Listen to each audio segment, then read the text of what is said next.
Boa tarde a todos. É uma alegria muito grande fazer a última videoconferência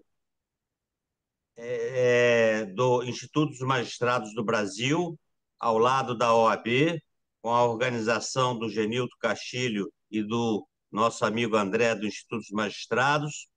E uma honra muito maior é saber que na última live deste ano nós temos a presença do palestrante, que é uma pessoa muito querida para mim, desembargador Carlos Santos de Oliveira, que é desembargador do Tribunal de Justiça do Estado do Rio de Janeiro, professor da PUC do Rio de Janeiro e da Escola da Magistratura do Tribunal de Justiça do Rio de Janeiro e autor da obra Dos Contratos.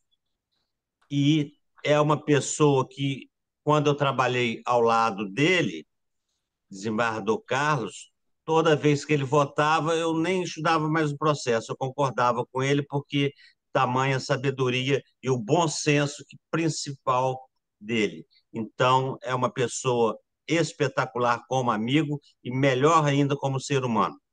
E temos também a debatedora, doutora Flávia Chagas, que é juíza de Direito, Tribunal de Justiça do Estado do Rio de Janeiro, mestre em Direito e Saúde, especializada em Direito Público e Privado e emerge.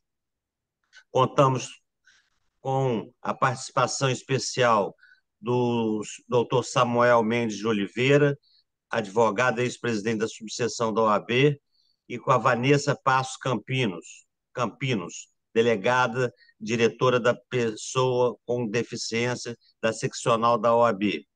Não sei se o desembargador Roberto Guimarães se encontra presente, mas parece que não, né? Então vamos dar continuidade. E aí, desembargador Carlos, eu sou do tempo mais antigo do que Vossa Excelência em idade, e eu sou do tempo que era o uso capião. E eu fiz muito uso capião como defensor público na década de 80, na comarca de Itaboraí, mas parece que depois de 2015 foi solidificada a expressão a uso capião com o CPC de 2015. E esse assunto é um assunto muito relevante, porque é a aquisição originária da propriedade pela posse direta e de fato, e eu gostaria de, quando puder, ao final, Vossa Excelência, desembargador Carlos, falasse um pouco de uma dúvida que eu sempre tive, que é a seguinte: eu sempre vejo o capião de imóveis, é, terrenos, casas, mas com muita dificuldade, eu só conheço até hoje dois imóveis, apartamentos que foram requeridos o uso capião, o pedido de uso capião. Aí que Vossa Excelência, ao final, se pudesse, tire essa minha dúvida, porque poucas pessoas requerem uso capião para imóveis urbanos verticais, ou seja, apartamentos. Eu só vi até hoje dois. Não vi um em Niterói e outro aqui no Rio de Janeiro. E espero que isso vá crescendo ao longo do tempo. Então, eu vou agradecer muito a presença de todos e passo a presidência a esse querido colega, a esse amigo de sempre, Carlos Santos de Oliveira, desembargador do Tribunal de Justiça do Estado do Rio de Janeiro. Então, com a palavra, presidente. Bom, boa tarde a todos, né? Boa tarde, meu presidente Peterson, meu corregedor Peterson, é um grande amigo, uma pessoa humana admirável, com quem eu tive o prazer de trabalhar e desde dessa época manter uma convivência mais próxima, né? Eu acredito a essa amizade, as palavras bonitas e elogiosas que ele falou a meu respeito. Mas dizer, meu presidente Peterson, que é uma honra para mim estar aqui, é uma honra poder participar dessa live, é uma honra poder participar de alguma forma dos trabalhos do IMB, do Instituto dos Magistrados Brasileiros, que Vossa Excelência preside, e de maneiras que eu vou só rejeitar a presidência, porque a presidência é sua e será eternamente sua. Mas conduz os trabalhos no exercício da presidência, vamos dizer assim. Agradeço imenso a Espetacular. confiança E quero cumprimentar meu grande amigo, doutor Genilton Castilho, que me fez assim o primeiro convite. Eu tenho certeza que não faria se não tivesse a permissão do Petros, mas quem me convidou a primeira vez foi ele. E o Genilton também é um grande amigo. Falar aqui sobre a doutora Vanessa, né, que é uma pessoa que eu admiro muito, né, admiro a estirpe familiar da doutora Vanessa, né, que ela pais dela são grandes amigos meus também, e eu acho que a gente tem que destacar essa questão no momento desses, né?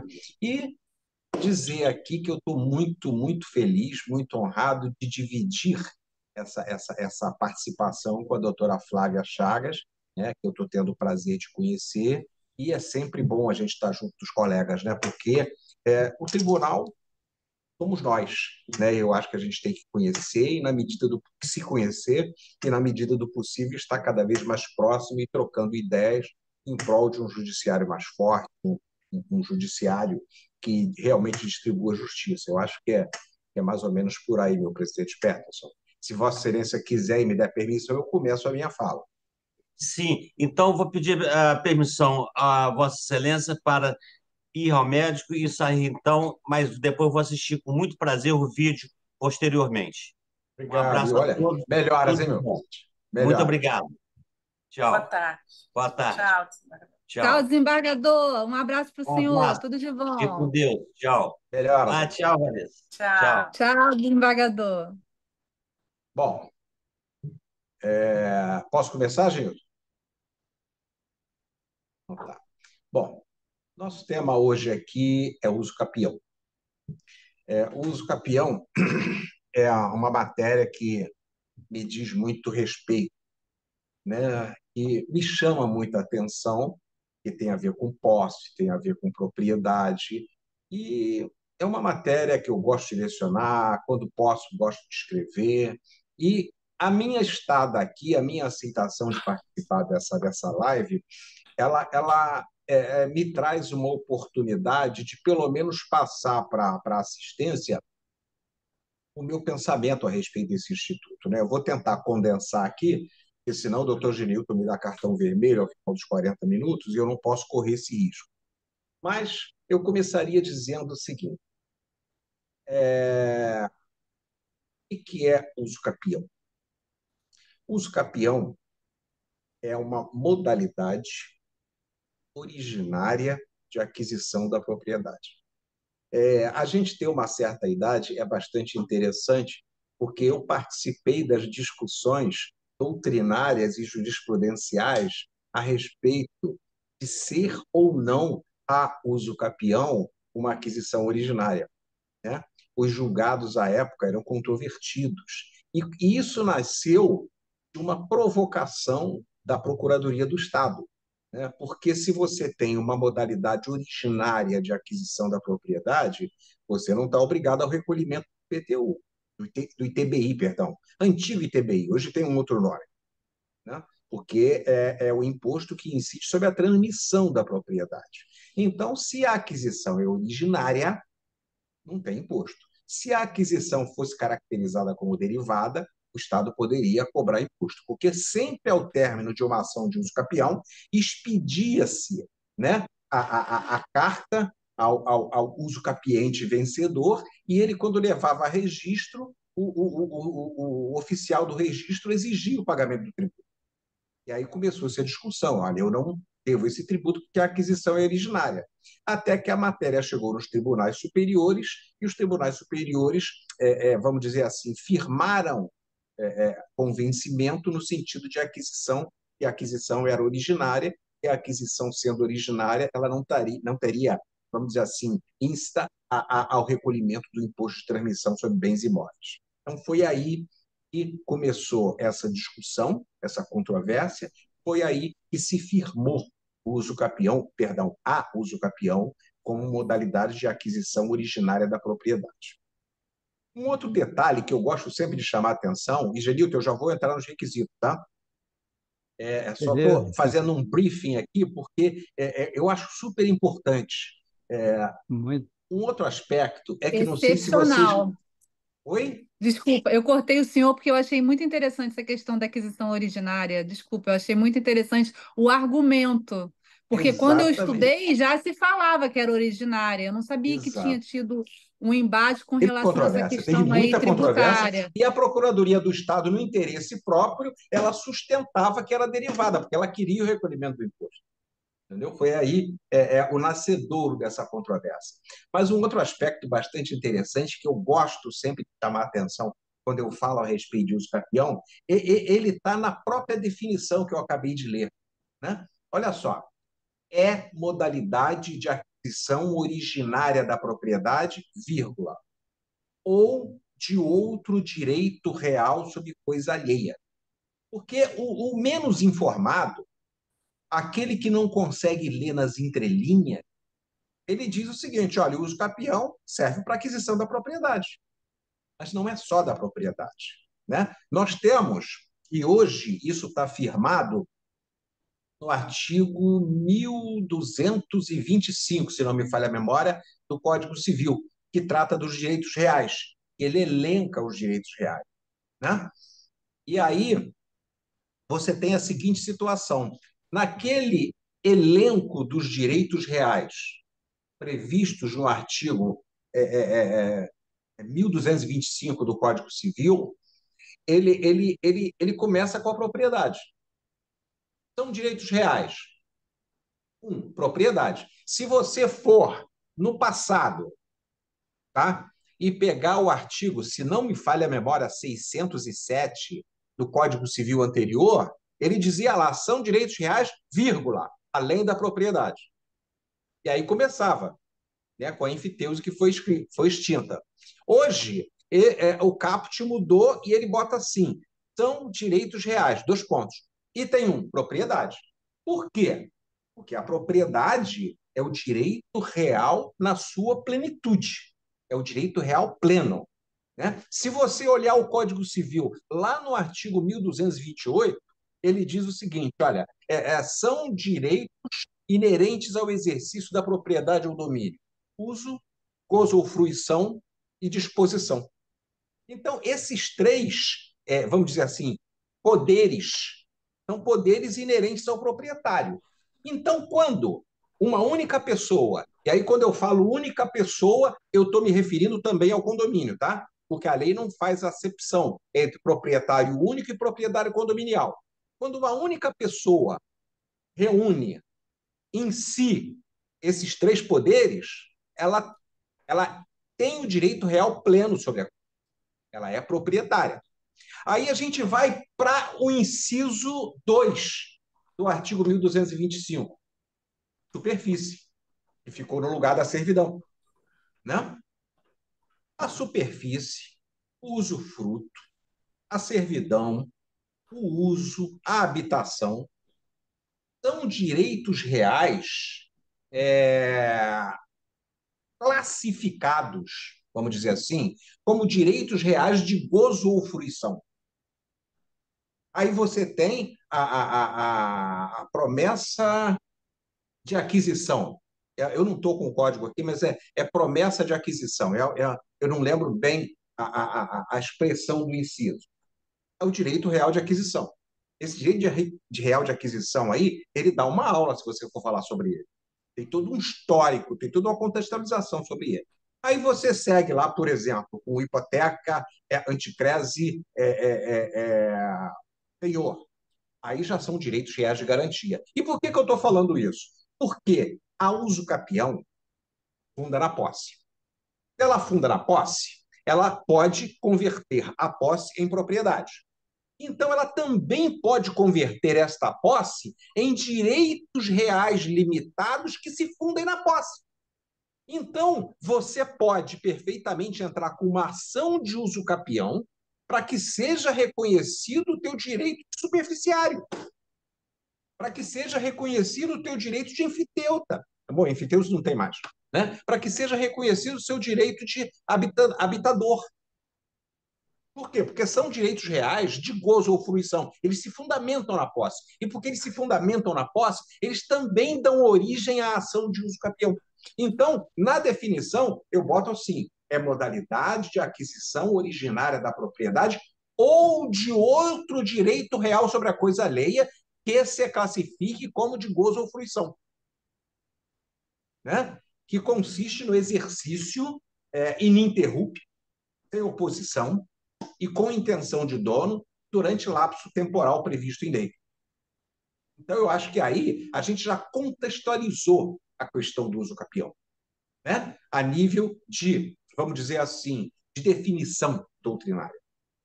E, obviamente, trazendo a base legal para isso. Tá? Agora, eu queria fazer uma outra situação, porque nós, enquanto julgadores, nós temos que nos ater à ratio do dispositivo, né? Qual é a intenção do legislador ao editar determinado dispositivo, ao fazer viger determinado dispositivo. Então, eu sempre digo que nós não podemos esquecer do passado. E aí eu vou fazer, em 5 minutos, um breve histórico da questão da uso capião. Olha, a uso capião, lá nas ordenações manuelinas, ordenações alfonsinas, depois seguida da Lei Geral de Terras, tá? Que entrou em vigor antes do Código Civil, que teve vigência antes do Código Civil, de 16, você tinha a previsão da uso capião única, com prazo de 40 anos. Os requisitos eram os mesmos. Tá? Nós vamos contextualizar cada um deles. Agora, você tinha um prazo de 40 anos. Aí entrou o Código Civil de 16 em vigor. O Código Civil de 16, ele trouxe não só uma modalidade de uso capião, mas já trouxe 2. E diminuiu o prazo. Então, você veja, com a entrada em vigor do Código Civil de 16, nós tivemos, no antigo artigo 550 do Código de 16, a uso capião extraordinária, com prazo de 30 anos. 30 anos. E nós tínhamos também a uso capião, no artigo 551 do Código Civil de 16, nós tínhamos a uso capião ordinária, com prazo entre ausentes de 20 anos e entre presentes de 10 anos. E, claro, exigia justo título e boa-fé. E na década de 50, foi aprovada uma lei, e essa lei alterou o Código Civil. Vários artigos do Código Civil foram alterados na década de 50 do século passado. E essa lei alterou também os artigos 550 e 551. Exatamente os dispositivos que tratavam da uso capião extraordinária e da uso capião ordinária. Para quê? Para reduzir os prazos. Então, a uso capião extraordinária, que no início da vigência do Código tinha um período exigido 30 anos, passou a ter um período de 20 anos. A uso capião ordinária, que tinha um período de 20 anos entre ausentes, passou a ter um período de 15 anos entre ausentes e 10 entre presentes. Então, já teve aí uma mudança assim brusca na questão do prazo para aquisição mediante a uso capião. E tem um detalhe bastante interessante, e eu falava muito isso em sala de aula, isso antes do Código Atual, que o Código Atual aboliu isso, eu falava muito isso em sala de aula, e parágrafo único do artigo 551 do Código anterior, ele dizia o seguinte: olha, considera-se presente aqueles que moram no mesmo município e ausentes aqueles que residem em município diverso. A jurisprudência, a doutrina, nunca se conformou com esse dispositivo. Por quê? Porque você tem situações de pessoas que moram no mesmo município, mas estão distantes. Você pode ter situação de pessoas que moram em municípios diversos e estão próximos. Então, a questão só de residir ou não no mesmo município, ela não era suficiente para delimitar se eu estava presente, se eu estava ausente. Tá? Eu fui juiz em São João de Meriti. São João de Meriti é um município ligado ao Rio de Janeiro. Né? Aí tem lá um rio, que é o Rio Pavuna, né, que divide São João de Meriti de Pavuna. Pavuna já é cidade do Rio de Janeiro, já é município diverso. Agora, você imagina, você tem um terreno em São João de Meriti, mas você mora na Pavuna. Você está todo dia olhando através do rio aquele cidadão lá no teu imóvel. Isso é entre presente ou entre ausente? Você está em município diverso. Aí o juiz tinha que analisar essas situações no caso concreto. E geralmente a gente afastava com esses argumentos. Né? A gente reduzia o prazo porque ele estava entre presentes, apesar de estar em município diverso. Mas, com o passar dos tempos, veio o Código Novo e acabou com toda essa controvérsia. Mas antes do Código Novo, nós tivemos, em 1981, se não me falha a memória, a Lei 6969 de 81, que criou a uso capião pro labore, né? Com prazo de 5 anos, com imóvel, com área não superior a 250 alqueires, 25 alqueires, né? E aí você tinha que trabalhar a terra, essas coisas, esses requisitos todos, eu vou falar sobre eles aqui. Aí já vem mais uma modalidade de uso capião. Aí, em 88, veio a Constituição. Tanto que, na época, se falou muito em constitucionalização do direito civil, né? Que a nossa Constituição extrapolou e trouxe normas de direito civil. A nossa Constituição falou sobre o uso capião. Artigo 183 ratificou o que estava na Lei 6969 de 81, ou seja, mantendo a uso capião pro labore, só que aumentando a área. De 25 alqueires passou para 50 alqueires. Ou seja, ampliou a possibilidade de uso capião, quando você aumenta a área. Tá? E no artigo 191, ela criou o que se chamou de uso capião pro morari. Né? Ou seja, você que possui numa área urbana, vamos dizer assim, imóvel com metragem não superior a 250 metros quadrados, desde que não seja proprietário de outro imóvel, você adquirir a propriedade se cumprir os demais requisitos. Né? E aí depois, logo depois da Constituição de 88, veio o Estatuto da Cidade. O Estatuto da Cidade, segundo os doutrinadores, né, no artigo 9º, ele meio que regulamentou o artigo 191 da Constituição. Ou seja, ele estampou ali os mesmos requisitos da Constituição, ratificando o que a Constituição tinha dito, mas ratificando a nível infraconstitucional e estabelecendo o sistema da uso capião pro morari. Né?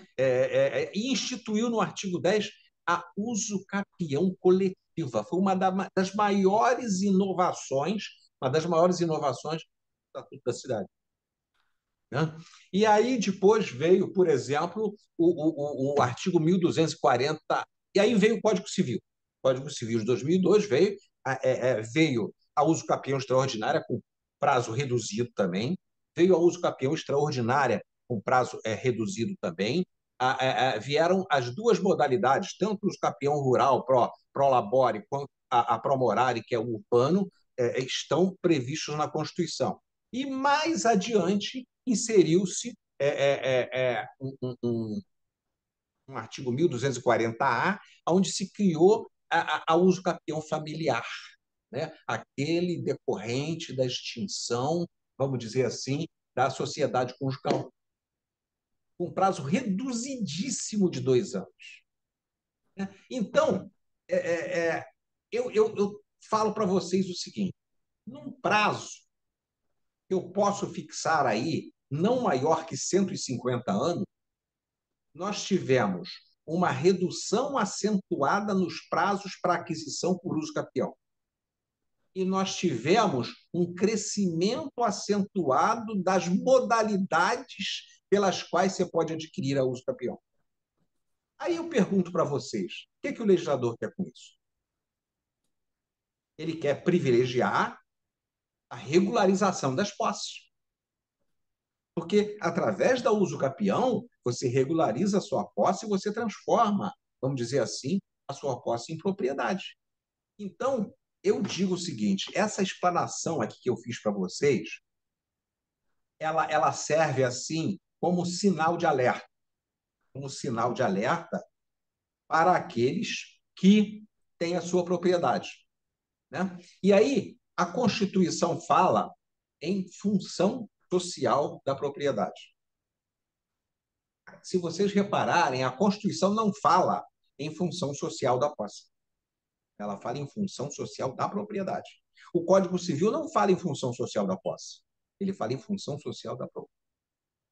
E aí tem alguns julgados do STJ e alguns aqui do nosso tribunal que falam é, na função social implícita da posse.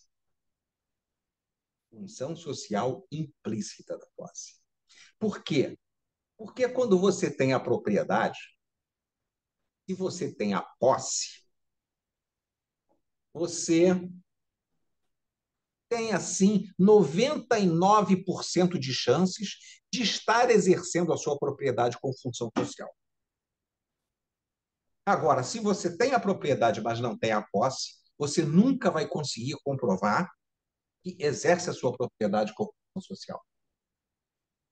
Porque elas estão interligadas. Para que você demonstre o exercício da sua propriedade com função social, necessariamente você tem que ter a posse. Daí que nasce toda a construção no sentido da função social implícita da posse. Tá? E aí nós temos aqui determinadas situações que nos chamam muito a atenção. Então, todo proprietário, no meu modesto entender, ele tem que ter o seu alerta ligado. Porque você tem a sua propriedade, você tem a sua posse, você exerce com função social. Você tem a propriedade, você não tem a sua posse. Por que você não está exercendo a posse? Por que você só tem a propriedade? Vamos regulamentar isso para não dar uso capião? Né? E aí, vamos aqui falar a respeito de um caso concreto que eu julguei outro dia, e aí respondendo a indagação do desembargador Peterson. Né? Realmente é muito difícil você ver pleitos de uso capião tendo como objeto unidades imobiliárias autônomas. Né? Por quê? Porque o uso capião ele decorre do exercício da posse. Geralmente, a posse porque a posse ela tem três características fundamentais. Né? Ela pode ser adquirida mediante violência, ela pode ser adquirida mediante clandestinidade, ou ela pode ser adquirida de forma precária. Tá? Por incrível que pareça, a posse violenta e a posse clandestina, elas, se convalidadas, elas dão ensejo ao uso capião. Agora, a posse precária tem muita discussão a respeito. Porque eu vou dar um exemplo aqui, posse violenta. Tá? Eu vejo um determinado imóvel, vejo o proprietário desse imóvel, é só um exemplo, hein, gente? Aí eu pego, e aquele cara ali é mais fraco que eu, vou tomar aquilo dele. Vou lá, pego o cara pelos colarinhos, jogo na rua e fico. Isso é posse violenta. Agora, quando é que essa posse violenta convalida? Tá? Simplesmente, vamos dizer assim, subjetiva essa convalidação. Porque enquanto aquele esbulhado estiver lutando para recuperar a posse, não há convalidação. Agora, se o esbulhado fica com medo, acha que eu vou bater nele e nunca mais volta, aí, passado um determinado tempo, eu convalido a posse e passo a contar prazo para uso capião. Inclusive, a doutrina processória diz: o possuidor que tem sua posse convalidada pode defender essa posse contra outros eventuais invasores. Né? A posse clandestina já é aquela posse subreptícia. Né? Eu tenho um imóvel lá em Rio das Ostras, homenageando meu tio Samuel, e nunca vou lá. Aí, passo 6 meses na Europa. Quando eu volto, invadiram minha terra. Se apossaram da minha terra. Enquanto eu puder resistir, não vai haver convalidação. Agora, se eu deixar para lá, vai haver convalidação. E na medida em que há convalidação, aí passa a contar o prazo da posse ad uso capione. Ok? Agora, e a posse precária? O que seria a posse precária? A posse precária é aquela que é adquirida mediante determinada titulação. O exemplo maior de posse precária está no artigo 1197 do Código Civil. Por quê? Porque, na realidade, esse artigo 1197, ele diz que a posse, tá, pode ser direta ou pode ser indireta. E quando a posse se biparte em direta e indireta, porque se eu sou proprietário, se eu tenho a posse, ou se eu sou um possuidor autônomo, eu tenho a posse direta. Agora, eu posso locar o imóvel. Quando eu faço uma locação do imóvel, o locatário passa a ter a posse direta. Aí a lei, através do artigo 1197, no caso de locação, a lei de locações, né? No caso de locação, a lei de locações, me reserva a posse indireta. A posse indireta é uma ficção jurídica. Mas para que serve essa ficção jurídica? Serve para permitir que o possuidor indireto também exerça a defesa da posse, caso o possuidor direto não o faça. Ok? Então, aí você tem a bipartição da posse em determinadas situações que englobam direitos reais e em determinadas situações que englobam direitos pessoais. Então, por exemplo, na superfície, tem bipartição da posse, mas aí é direito real, oriunda de direito real. Na servidão, tem bipartição da posse, agora é oriunda do direito real. Na locação, tem bipartição da posse. No comodato, tem bipartição da posse. No depósito, com muita controvérsia, tem bipartição da posse, mas aí é direito pessoal. Então, o artigo 1197, quando fala da posse direta e indireta, tá? Ele fala que ela pode decorrer de direitos reais ou de direitos pessoais. Tá? E diz no finalzinho, é a melhor parte, que muita gente não entende, né? Que o possuidor direto poderá se valer dos interditos possessórios contra o possuidor indireto. Ou seja, você é proprietário, você aluga, você fica como possuidor indireto. Né? O locatário, em determinadas situações, pode mover a ação contra o locador para manter a posse. Ele não é proprietário, mas ele pode. O artigo 1197 autoriza, a lei de locações autoriza. Né? Então, você tem o nascedouro da usucapião na posse. Então, o artigo 1208 diz exatamente isso. Você tem a posse violenta, você tem a posse clandestina, você tem a posse precária. A posse violenta e a posse clandestina, provada a convalidação da posse, contam prazo para uso capião. A posse precária, há 50 anos atrás, não contava. Porque, olha, começou posse como comodatário, vai morrer comodatário. Começou posse como locatário, vai morrer como locatário.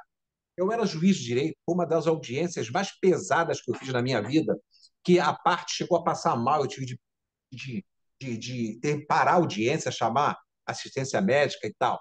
Por quê? Era um casal de idosos portugueses. Eles tinham locado uma terra na década de 70 em Campo Grande. Só que os locadores eram também portugueses e morreram. E os filhos desses locadores moravam em Portugal. Nunca mais se importaram com aquelas terras. Então, esse casal criou os filhos e estava criando os netos naquela propriedade há mais de 50 anos. Aí entrou com a ação de uso capião. Fui eu que julguei essa uso capião. E aí você tinha que citar o proprietário registral. Aí vieram os herdeiros. Não, ele era locatário, não perdeu essa condição de locatário, e não perdendo, ele não pode usucapiar, porque a posse era precária. Eu ultrapassei essa tese dizendo o seguinte: houve interversão da natureza da posse. O comportamento deles foi de proprietário. E a um determinado tempo, passado mais de 50 anos, eles pararam de pagar aluguel, ninguém cobrou o aluguel deles, eles não são mais locatários. Agora, na época, isso era muito controvertido. Hoje você já encontra aí, vamos dizer assim, muitos julgados reconhecendo a possibilidade de uso capião também quando decorre de posse precária, não somente quando decorre de posse violenta, não somente quando decorre de posse clandestina. E aí, nós vamos falar aqui dos requisitos, senão o meu mestre, doutor Genilton, vai me dar zero na minha palestra. Deixa eu falar aqui. Primeiro, olha só, posse ininterrupta. Posse ininterrupta, sem oposição e com intenção de dono. Posse ininterrupta. Essa posse, ela tem que ser ininterrupta, ela tem que observar o período de tempo previsto. Por exemplo, se eu peço uso capião extraordinário, tem que ter 15 anos. Se eu peço uso capião ordinário, tem que ser 10 anos ou 5 anos.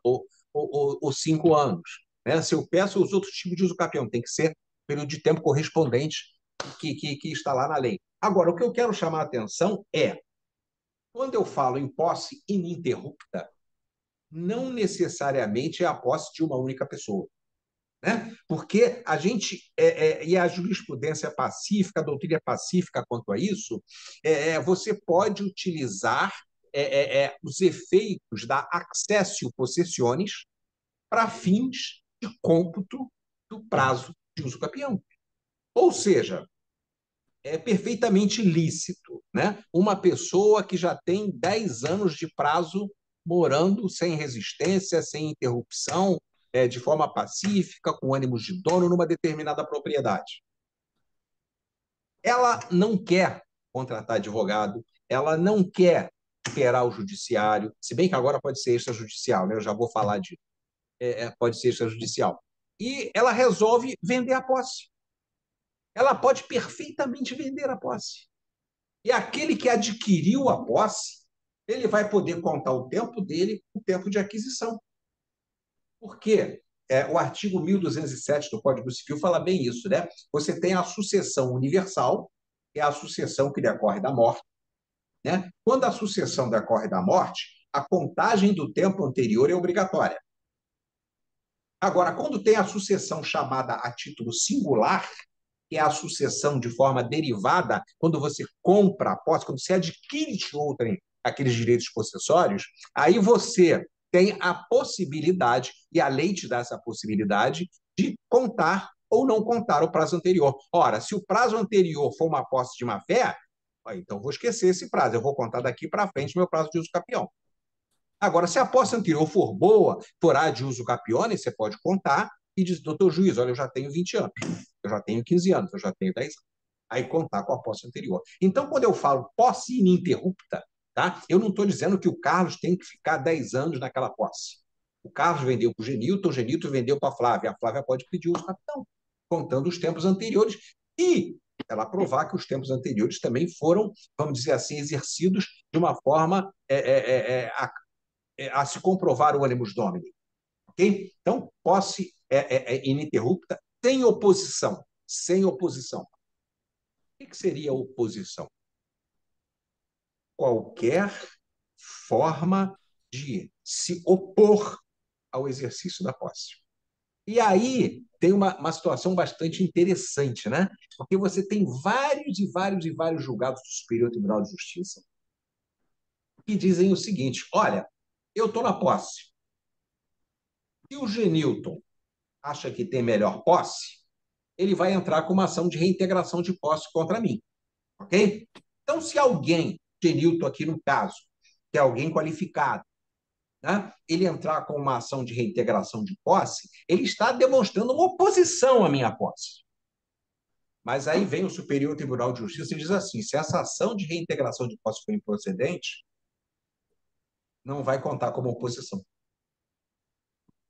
Eu vou poder sustentar que a minha posse é sem oposição. Por quê? Porque a oposição que se fez, ela não teve acolhimento perante o judiciário, né? Então, você tem esse posicionamento, posso dizer, pacífico do Superior Tribunal de Justiça, que a interposição de ação se opondo à posse, ela não se traduz em oposição se essa ação for julgada improcedente. Ok? Então, aí você tem a posse ininterrupta, a posse sem oposição e com intenção de dono. O que seria a posse com intenção de dono? É aquela posse que você exerce como se proprietário fosse. Como se proprietário fosse. Ou seja, aos olhos da vizinhança, você é o proprietário. Alguém chega lá na esquina, o Carlos mora ali? Mora, ele é o proprietário. Nunca viu minha escritura, nem sabe se eu tenho escritura, mas ele me vê capinando, ele me vê construindo muro, ele me vê fazendo um segundo andar na casa. Pô, só quem faz isso é o cara que tem vontade de ser proprietário. Então, o animus domini é você publicizar o exercício de atos de posse que traduzam atos de dono, que traduzam atos de quem quer ser proprietário. Né? Existe um entendimento mais recente, e aí capitaneado até pelo professor Marco Aurélio, no livro dele, nosso diretor da Emerge, dizendo o seguinte: a melhor forma de você verificar e comprovar se a pessoa exerceu a posse com ânimos domini é analisando de forma negativa. Ou seja, se ela morou lá durante o tempo próprio para uso capião, o tempo exigido para uso capião, e nunca sofreu oposição de ninguém, esse aspecto negativo faz presumir o animus domini. Eu achei interessante essa sustentação, eu nunca tinha visto essa sustentação. Então, você prova o animus domini pelos aspectos negativos, pelos aspectos que não ocorreram. E, se, obviamente, se eu não tivesse o animus domini, eles ocorreriam. Né? Então, o animus domini é o exercício da posse com a intenção de ser dono. Tá? E você tem um outro elemento que ele conjuga com todos esses. Né? Eu falei, posse ininterrupta, posse sem oposição, posse com intenção de dono. Olha, publicização da posse. Posse pública. Ou seja, todas as pessoas circunvizinhas têm que te ver como proprietário. Tem que te ver como pessoa que mora ali, que pratica atos de dono. Aí você pergunta assim, mas e a posse clandestina? Uai, a posse clandestina também. Só que a clandestina eu não incluo o proprietário registral, mas eu incluo todos os confinantes, todos os circunvizinhos. Ou seja, as pessoas elas têm que ver você como proprietário, embora sequer saibam se você tem escritura ou não. Tá? Esse é um requisito. E aí, complementando, há uns meses atrás eu julguei que a gente, e aqui eu abro um parênteses, a Flávia vai me entender muito bem. Flávia, julgar é muito difícil. Né? Porque, na realidade, a gente lê o processo, a gente analisa as provas, a gente confronta as provas com um dispositivo legal e se convence. Agora, nós somos seres humanos. Eu não sei se o meu convencimento é certo, se não é certo. Né? Eu vou aplicar aquele meu convencimento no processo. Eu espero, sempre eu peço a Deus que eu esteja julgando certo. É tudo que a gente quer. Então, me veio um processo, e aí, naquela linha da pergunta que foi feita pelo desembargador Peterson, me veio um processo de uso capião de um apartamento em Copacabana. Um apartamento em Copacabana. O juiz, ou juíza, não lembro, ele julgou improcedente o uso capião. Agora, quando você analisa os requisitos da uso capião, você tem que analisar se eles foram objeto de controvérsia ou não. Né? Então, você tem uma ação de uso capião de esse imóvel foi deixado por uma senhorinha que não tinha filhos para uma pessoa que cuidou dela a vida inteira. E essa pessoa passou a morar no apartamento. E aí, essa senhorinha morreu. Morreu, o apartamento ficou para a irmã. A irmã nada fez. Aí morreu a irmã, o apartamento ficou para a filha da irmã, que era sobrinha. Aí a filha da irmã foi lá pedir o apartamento. Mas já tinham sido passados 10 anos. Ela pagava condomínio, ela pagava os impostos, ela cuidava do apartamento, ela morava no apartamento. Agora, quando se instaurou a discussão de que ela não devolveria o apartamento, o que que a sobrinha fez, essa moça? Ela rapidamente fez os dois inventários, pegou a propriedade do apartamento, registrou no RGI. Então, ela estava com o apartamento registrado no nome dela como herdeira. E o juiz julgou improcedente. Agora, gente, os requisitos da uso capião estavam todos comprovados. Ó, posse, ela tinha. Era ininterrupta? Estava aprovado nos autos. Mais de 10 anos morando lá. Era sem oposição? Não tinha prova de oposição. A oposição foi feita 12 anos depois. E a lei falava em 10 anos. E olha, e se aplicasse o uso capião promorare, cabia, porque o apartamento tinha menos de 250 metros quadrados, é um apartamento pequeno. Podia ser com 5 anos. Tá? Intenção de dono. Gente, ela paga condomínio, paga impostos, cuida do bem. Intenção de dono. E aí eu reverti a sentença. Eu concedi a uso capião para essa senhora. Com certeza. Entendeu? Porque, gente, eu estou aqui para aplicar a lei.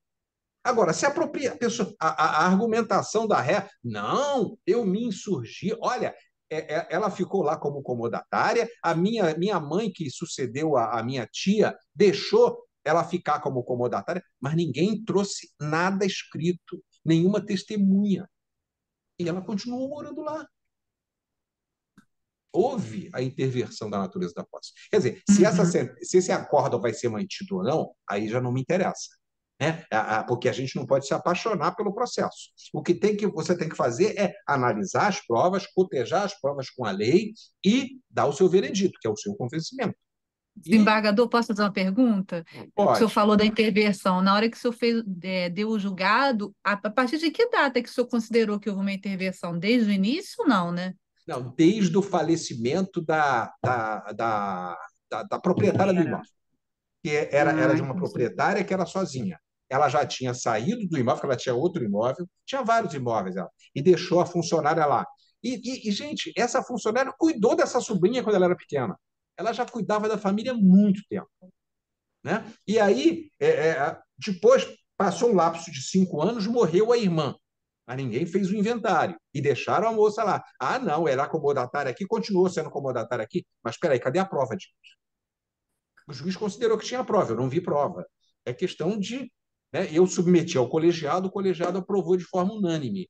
Então, você tem que ter essa sensibilidade. Se Uhum. você é proprietário, mas não exerceu essa propriedade com função social, se você não tem a posse, não cuidou não cuidou de exercer com o mínimo de cuidado e atenção com relação à sua posse, você vai perder a propriedade. Agora, é difícil? É, porque a moça era registralmente proprietária, né? No sentido da lei civil de sucessões, ela era proprietária, mas ela deixou passar 10 anos. E a pessoa ficou morando lá, ficou pagando as contas, ficou fazendo tudo. E ela sequer ia Interessante. visitar. Gente lá, testemunhas do prédio que não conheciam essa sobrinha. Ela sequer ia no imóvel. E aí a gente concedeu o uso capião. É difícil por quê? Porque geralmente essas questões de apossamento, ela se dá mais em áreas rurais. É difícil você ver isso, porque você tem um apartamento, você deixa alguém morar lá, ou você faz um contrato de locação, ou você faz um comodato. As pessoas, às vezes, se protegem mais. Agora, na área rural, não. Na área rural, a coisa é mais, assim, na amizade, no conhecimento, na confiança, e, às vezes, acontece essas coisas de deixar passar e haver, no caso, o perdimento da propriedade. Mas aí, por exemplo, nós falamos aqui desses requisitos. Esses requisitos, eles são aplicáveis ao uso capião extraordinário. E digo mais, a uso capião extraordinária, ela independe de boa-fé. Deu para entender? Independe de boa-fé. O proprietário, perdão, o possuidor, ele pode estar de má fé. Mas se ele prova que a posse dele é ad uso capione, ele vai adquirir por uso capião. Porque o uso capião que exige boa-fé, é o uso capião ordinário. Justo título e boa-fé. Justo título e boa-fé. Aí, o que é justo título, gente? Eu digo o seguinte: quando você estuda direito civil, eu acho que qualquer matéria, gente, qualquer matéria, é que o meu foco é o direito civil. Quando você estuda direito civil, você tem vários doutrinadores pós-modernos. O Carlos é um deles, eu tenho um livro publicado. Agora, gente, se você quer realmente aprender direito civil, você não tem que ficar no livro do Carlos. Você tem que ir aos clássicos, né? Quando eu falei da propriedade, lá no início da minha fala, tem uma passagem no livro do Orlando Gomes, porque, para mim, embora eu adore, eu gosto muito do livro do Caio Mário, mas direitos reais, Orlando Gomes dá um show. Dava um show, né? Não é mais vivo. Ele dizia o seguinte: a propriedade, olha a frase que ele tem no livro dele, é só vocês pegarem ela que vocês vão conferir. A propriedade é o direito real por excelência. A propriedade é o direito real em torno do qual gravitam todos os demais direitos reais. Gente, pode mudar a lei, isso não muda. Ele definiu o que é propriedade, perdão pela redundância, com uma baita propriedade. Né? E aí você tem uma outra clássica do Orlando Gomes, que ele diz o seguinte: o que é justo título? Ele diz assim no livro dele. É claro, hoje as concepções são mais modernas, né? O justo título é aquele título que, em tese, é apto a transferir a propriedade. E, na sua concretude, também transfere. Perdão, confundi, desculpe. É que é muita informação. Justo título é o título que, em tese, é apto a transferir a propriedade, mas, na concretude, não transfere. É um justo título. Você pensa que com aquele título você ficou proprietário. Quando você leva no registro, cara, não dá. Esse título aqui tem que ser complementado. Então você tem um título justo. Tá? Agora, o contraponto do título justo é o título real. O título real é aquele que, tanto em tese quanto concretamente, são aptos à transferência da propriedade. Essa é a distinção feita por Orlando Gomes lá no clássico livro dele, que tratava dos direitos reais. Né? E tem um detalhe bastante interessante. Eu peço perdão a vocês, mas a gente acaba falando demais. Né? O livro de direitos reais do Código Civil, mesmo no Código Civil anterior, ele não chama direitos reais, ele chama direito das coisas. Gente, se vocês tiverem a curiosidade de pegar a obra de Clóvis Bevilacqua, de 1924, vocês vão ver a explicação que ele dá para chamar o livro que fala sobre direitos reais e direito das coisas. Porque, gente, o direito real, ao contrário do direito obrigacional, é a relação da pessoa com a coisa. É o domínio que você exerce sobre a coisa. Né? E aí você exerce esse domínio sobre coisas, mas tem um detalhe: sobre coisas que tenham concretude, sobre coisas que possam ser apreendidas fisicamente pelas pessoas. E é a diferença, gente, entre propriedade e domínio. Você tem, o próprio código às vezes confunde, né? Você tem a propriedade, tá? Quando você tem bens materiais e bens imateriais. Tanto que a lei dos direitos autorais, ela fala da propriedade intelectual. Ela não fala do domínio intelectual. A propriedade. Por quê? Porque a propriedade, ela atinge tanto os bens corpóreos quanto bens incorpóreos. Agora, o domínio não. O domínio só atinge bens corpóreos, bens que você pode apreender fisicamente.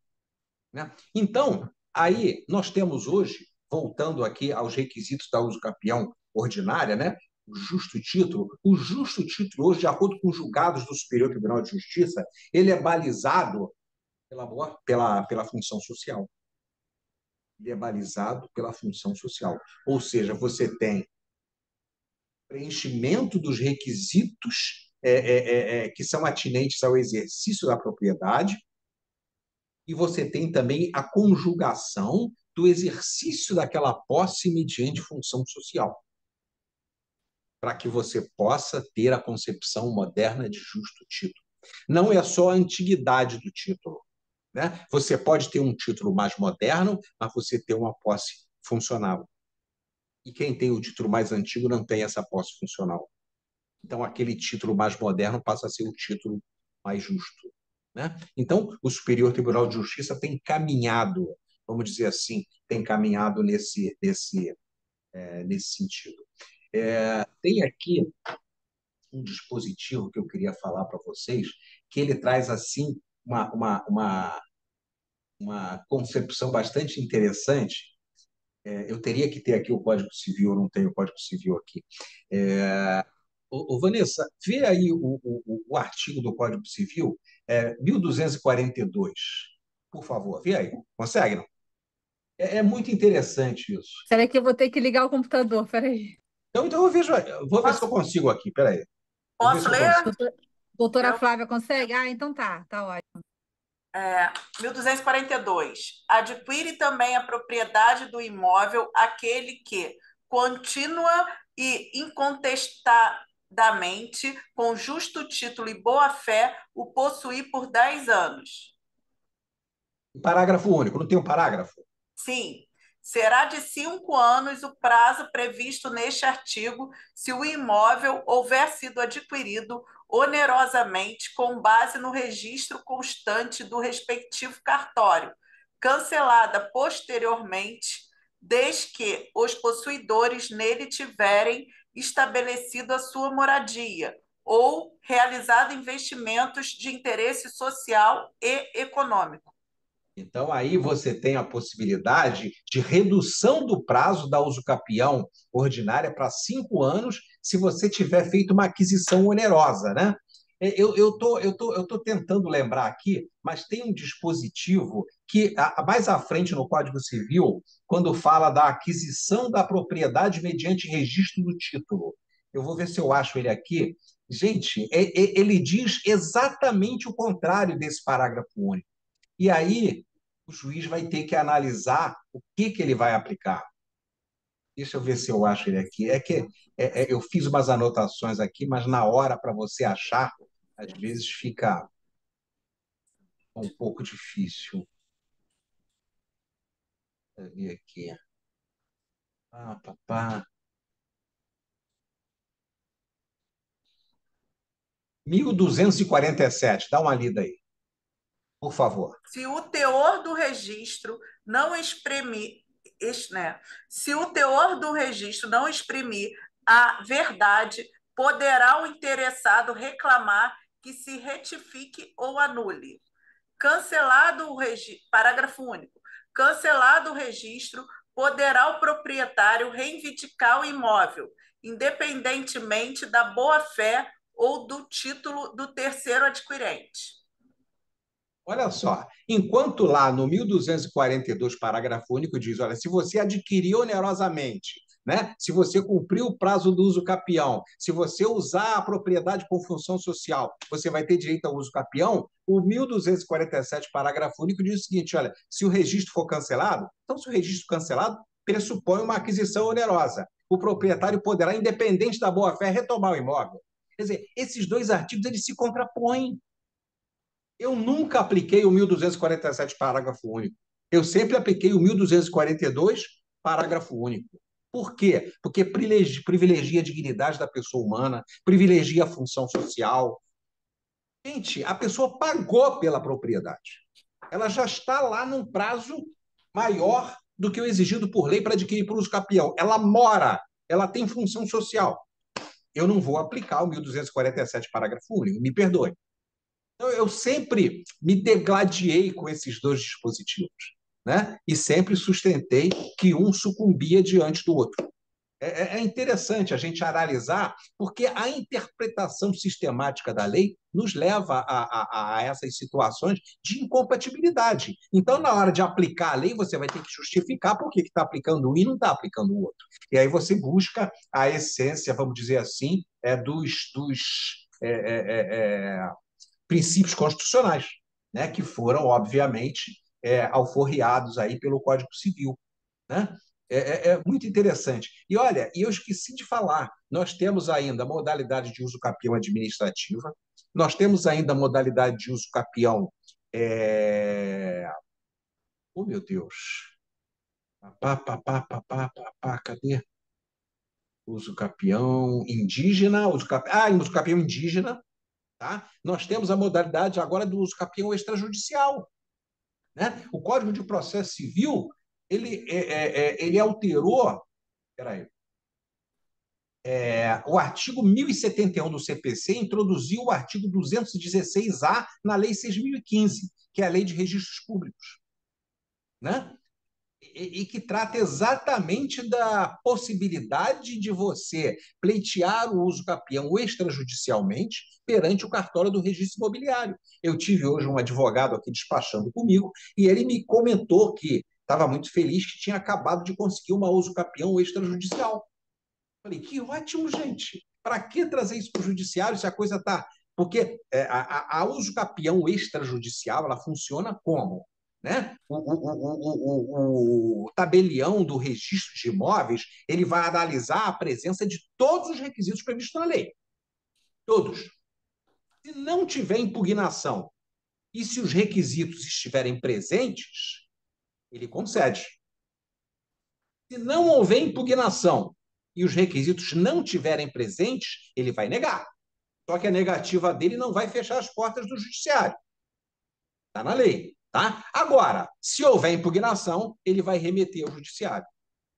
A análise. E, gente, há muitas questões relativas ao uso capião, não há impugnação, que os proprietários nem mais existem.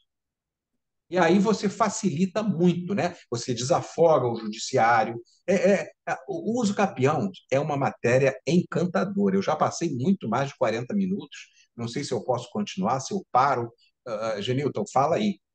E se deixar, eu vou falando. Então, está sendo uma bela aula e eu não sei se a doutora Flávia vai aproveitar algumas perguntas que nós temos aqui no chat. Perguntas interessantes, como o pagamento do IPTU, o que ele é, se é prova ou ele é requisito. Tem também a questão do herdeiro, né?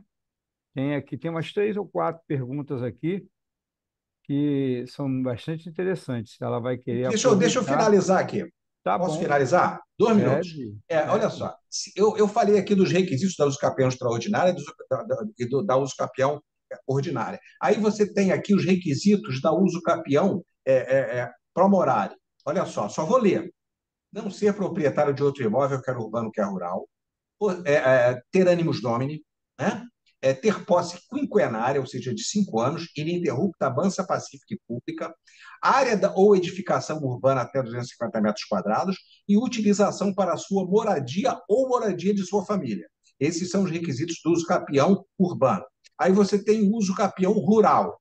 Não ser proprietário de outro imóvel, quer urbano, quer rural, você ter animus domini, vontade de ser dono, praticar atos de dono, posse quinquenária, ininterrupta, mansa, pacífica e pública, área de terra em zona rural, não superior a 50 hectares. E aqui, gente, tem um outro aspecto bastante interessante, tá? Você tem uso capião urbano, o imóvel tem que estar na área urbana. Você tem o uso capião rural, o imóvel tem que estar na área rural. Gente, tem julgado assim, dizendo o seguinte: não é a posição geográfica do bem que define se ele é rural ou se ele é urbano. Você pode ter uma casa de moradia urbana sitiada na zona rural de uma cidade. Aí você pode pleitear o uso capião urbano. E você pode também ter um sítio numa área considerada urbana. Aí você pode pleitear o uso capião rural. Tá? Não é só a posição geográfica. Vai ter que analisar a destinação do bem. Tá bom?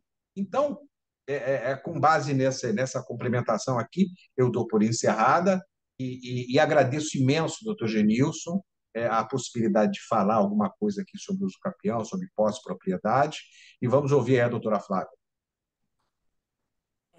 Inicialmente, eu queria dar os parabéns ao desembargador Carlos, né, que fez essa brilhante exposição. É sempre muito bom ouvi-lo, né? É sempre muito satisfatória a sua aula, seus artigos são muito bons e quero dar o parabéns porque a matéria da uso capião é uma matéria muito recorrente aqui na minha comarca.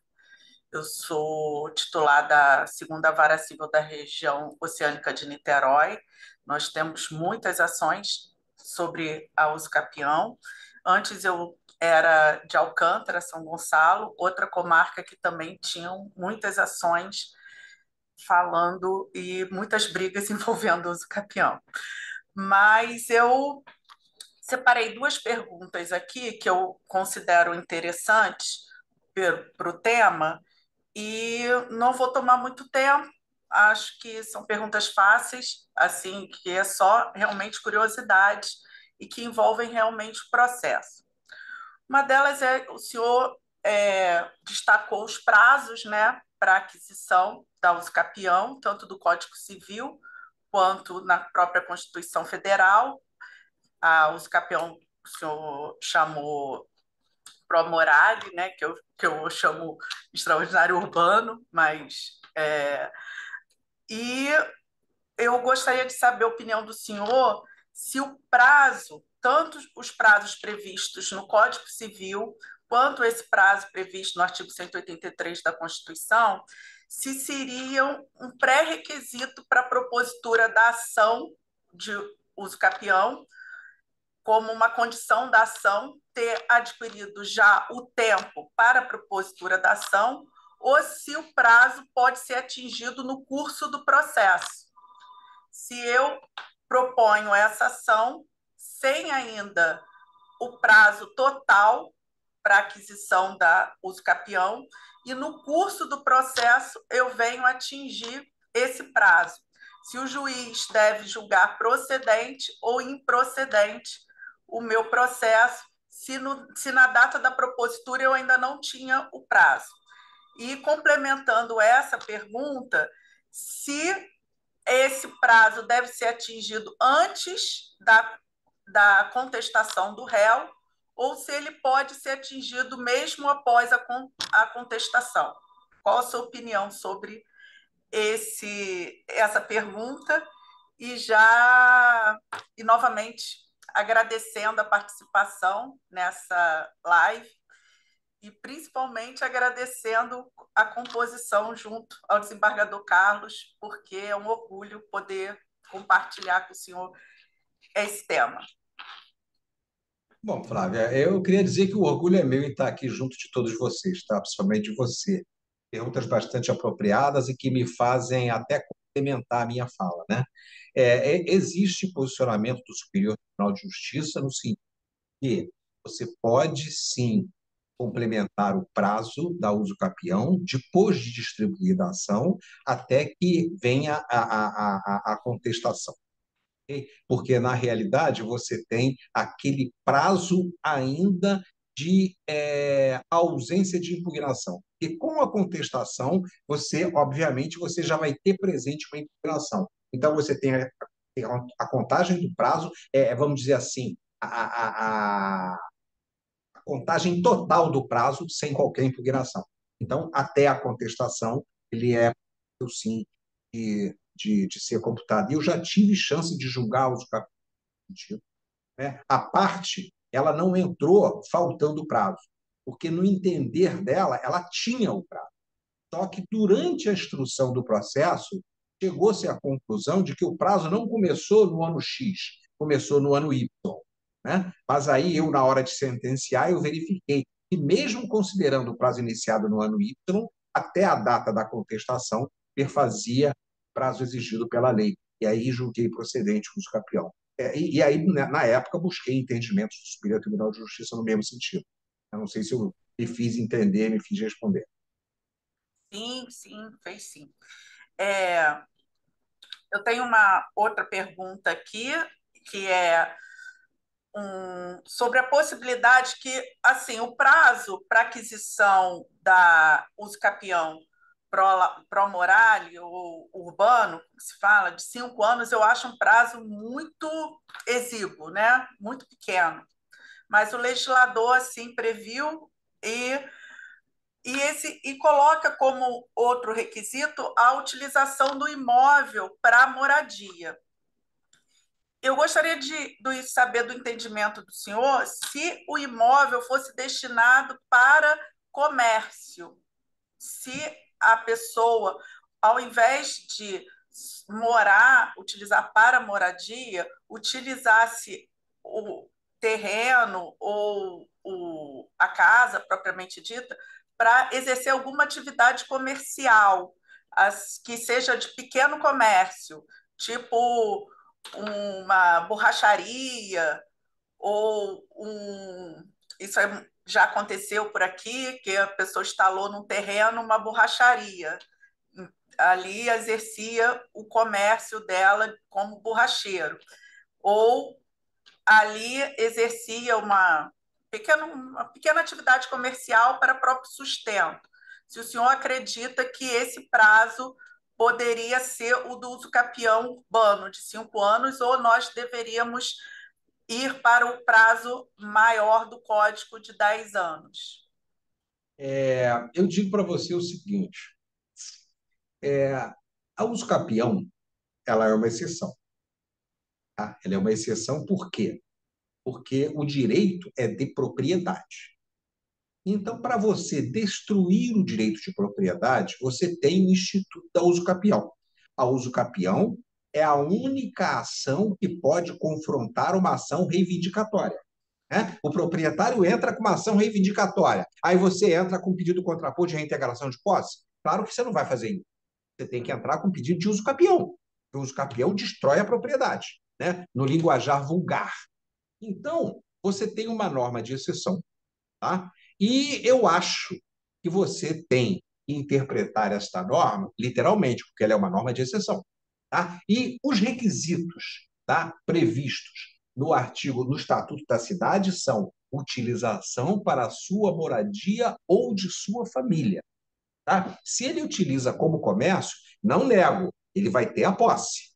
Agora, talvez o prazo não vá ser esse que está aqui especificado de 5 anos. Agora, quanto à redução do prazo, eu até acho o prazo exíguo. Agora, imagine o prazo da uso capião familiar, que são 2 anos. E a uso capião familiar, você tem uma discussão muito grande, né? Porque ela fala ali em abandono. Você abandona o quê? O imóvel, você abandona a sua casa, você abandona a sua ex-mulher, você abandona seus filhos, você abandona o quê? Né? Isso aí é uma cláusula aberta que dá margem a várias interpretações. Né? Realmente o prazo é exíguo. Nessa situação, eu confesso para você, até te parabenizo pela pergunta, tá? Eu nunca tive um caso desses. Tá? Mas eu estaria tendente a negar o uso capião com base na não utilização para a sua moradia. Tá? É o meu posicionamento. Pode ser que existam posicionamentos em contrário, mas eu acho que aqui, na hora de responder, a gente tem que ser transparente e dar o posicionamento da gente.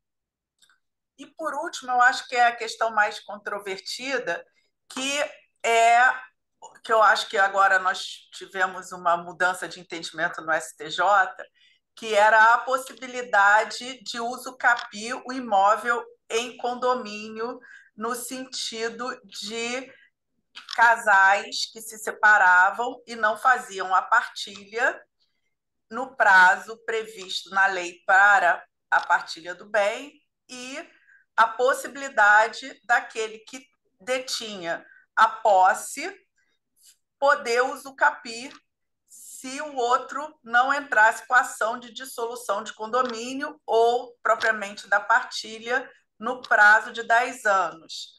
E o seu entendimento com relação a isso, nós tínhamos uma posição do STJ que foi muito criticada pela doutrina dessa possibilidade, porque, em tese, a ação de dissolução de condomínio era imprescritível, né? Então, a qualquer tempo era um direito potestativo do condômino, mas houve um julgado autorizando que uma ex-esposa usucapisse o imóvel por não ter promovido o casal à partilha no prazo de 10 anos.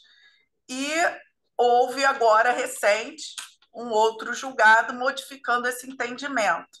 O senhor é favorável a qual desses entendimentos? Bom, tem repetitivo do STJ dizendo que é direito potestativo da parte a promoção da ação partilha de bens, ok? E por ser um direito potestativo, ela gera um prazo decadencial.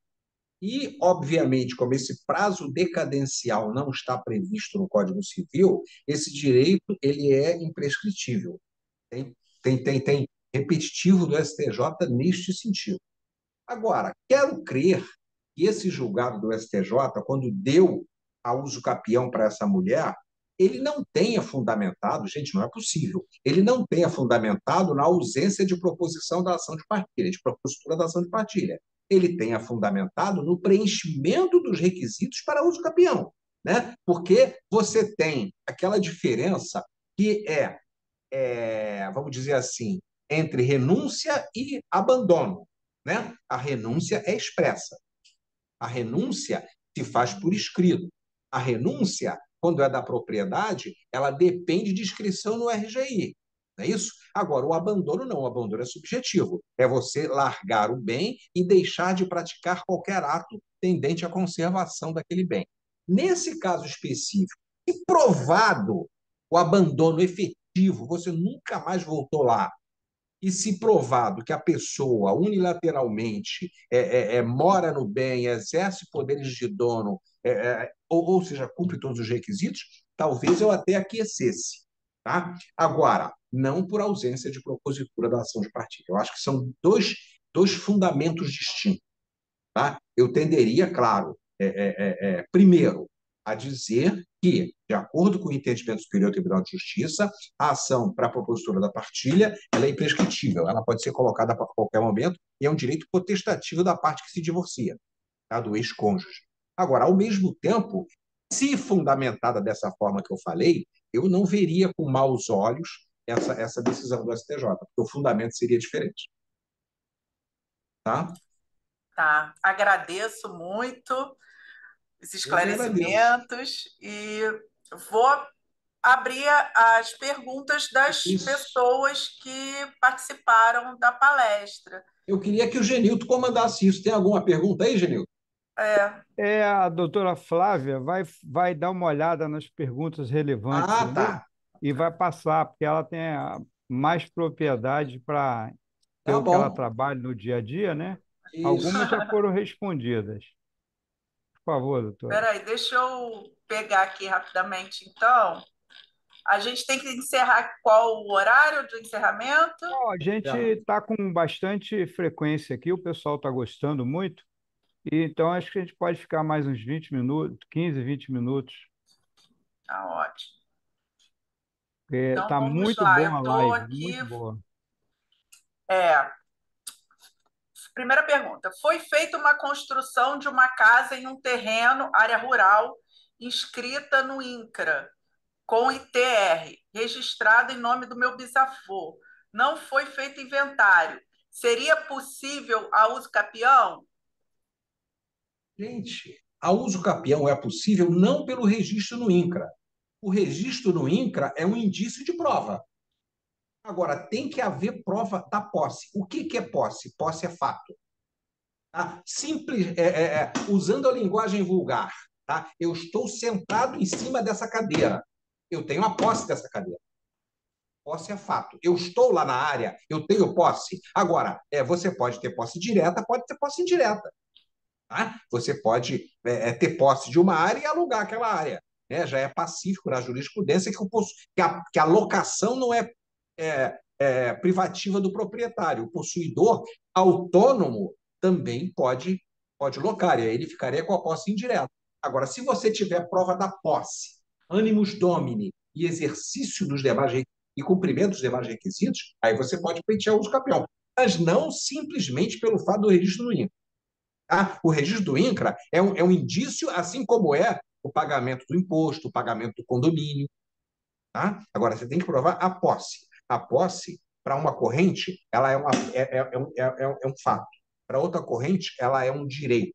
Por que que ela é um fato? Ela é um fato porque ela se funda na prática de atos que demandem a estar na coisa. E ela é direito para outra corrente, porque desse aspecto fático emergem direitos, que são os direitos protetivos da posse, inclusive o uso capião. Posso fazer uma pergunta? Desembargador Carlos Santos, com relação ao IPTU, na hora de o senhor ver se realmente existiu a posse ou não, se a prescrição aquisitiva, o senhor considera a quitação do IPTU ou o senhor acha que a quitação do IPTU é uma questão que não necessariamente engloba-se dentro da posse para você conceder ou não? Porque você, quando analisa a posse, você vai analisar o aspecto prático da posse e vai analisar também todo o contexto probatório. Né? É claro, o pagamento do IPTU sendo feito pelo possuidor já me dá uma visão maravilhosa. Agora, o pagamento do IPTU sendo feito pelo proprietário não destrói a posse, mas eu já vou ter que olhar com mais cuidado. Né? A que título foi pago esse IPTU? Por que que esse IPTU ia para o proprietário e não ia para quem estava no imóvel? Né? Mas, por Então, eu acho exemplo, que isso aí vai depender. Oi? o possuidor não quitou a posse, não quitou o IPTU, desculpa. Sim. Eu digo assim, na hora de o senhor conceder ou não, o senhor fala, não, se não quitou a posse, não quitou o IPTU, eu não concedo Mas, a Vanessa, posse. depende do contexto probatório. Se eu tiver prova, vamos dizer assim, concreta de todos os requisitos da posse, mesmo que o IPTU tenha sido pago pelo proprietário, eu vou conceder o uso capião. Tá? Agora, é Entendi. claro, mas aí eu vou ter que ter uma posse mais robusta desses requisitos, Uhum. do preenchimento desses requisitos. Vai depender da análise do caso concreto. Entendeu? Eu Entendi. acho o Mas o seguinte, é um IPTU não indício é de um prova. requisito. O Oi? IPTU não é um requisito Não, para não é requisito, concessão. não é requisito. Esse eu queria Requisitos são os que eu passei aqui saber. para você, tá Sim, bom? entendi. Tá Ele entra ótimo, no contexto obrigada. probatório, tá? Aí uma pergunta aqui, empresa pode usucapiar? Oi? Uma das perguntas feitas aqui no chat é se empresa pode usucapiar. Pode, pode, desde que ela esteja instalada no imóvel. Ela está exercendo a posse através de seus donos. Aí outro, aí é uma das perguntas que a gente já chegou a mencionar, mas é a situação de herdeiro que morava em imóvel deixado pelos pais e entra com a usucapião em detrimento dos demais herdeiros após a morte dos pais. Que é a questão do imóvel em condomínio, né? E provados os requisitos da uso capião, ou seja, o pai morreu, ele continuou morando lá. Os outros irmãos nunca se opuseram. Os outros irmãos nunca se importaram em cuidar do imóvel. Eu vejo com muito bons olhos esse pedido. Inclusive, analisei outro dia um julgado do STJ de uso capião nesse caso. Não me lembro ao certo, mas eu sei que eu vi. Aí, uma outra pergunta que tem aqui, que é a questão da transmissão, mas quando os pais morrem e a usucapião não foi registrada, qual o procedimento? Tá? Quando os pais morrem, tem que fazer um inventário, gente. Ah, Pode ser judicial ou extrajudicial. Agora, a uso capião, para ser registrada, ela depende ou de um processo judicial ou de um processo extrajudicial. uhum. E atualmente a Fazenda Estadual está cobrando quando a posse é transmitida nesse caso. Né? Eu estou com vários processos aqui que não Mas a aconteceram. Fazenda Estadual só pode cobrar com base na lei. E a É, lei fala transmissão da propriedade, ou então mudaram a lei. antigamente não acontecia, só que agora, quando a pessoa entra com esse capião e Uhum. aí morre no curso do processo, aí os herdeiros assumem a ação de substituição processual, né? Os herdeiros do autor.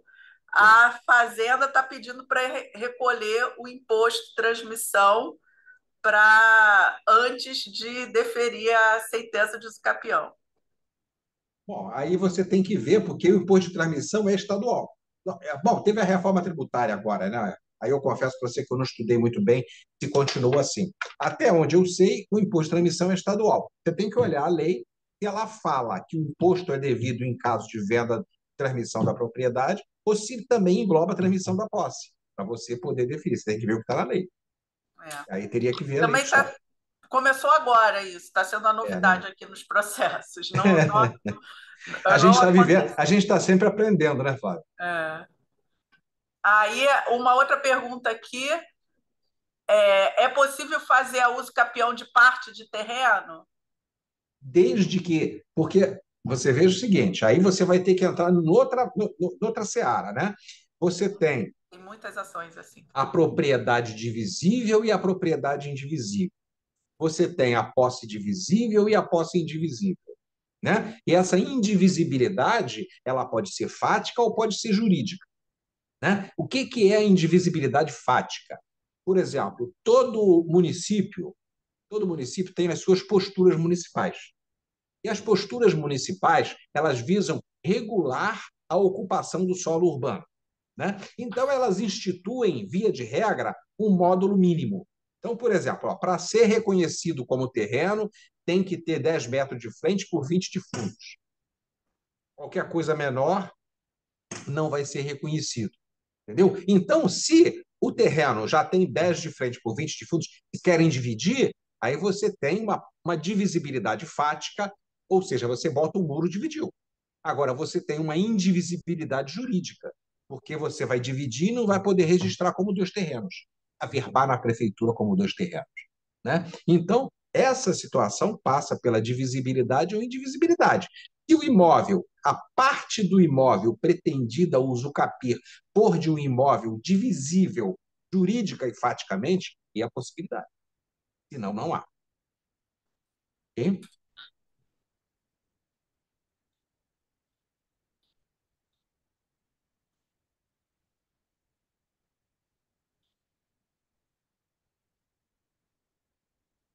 Já foi falado, né? Se um bem que está sendo inventariado, quem está no imóvel pode requerer a uso capião. Aí já foi falado.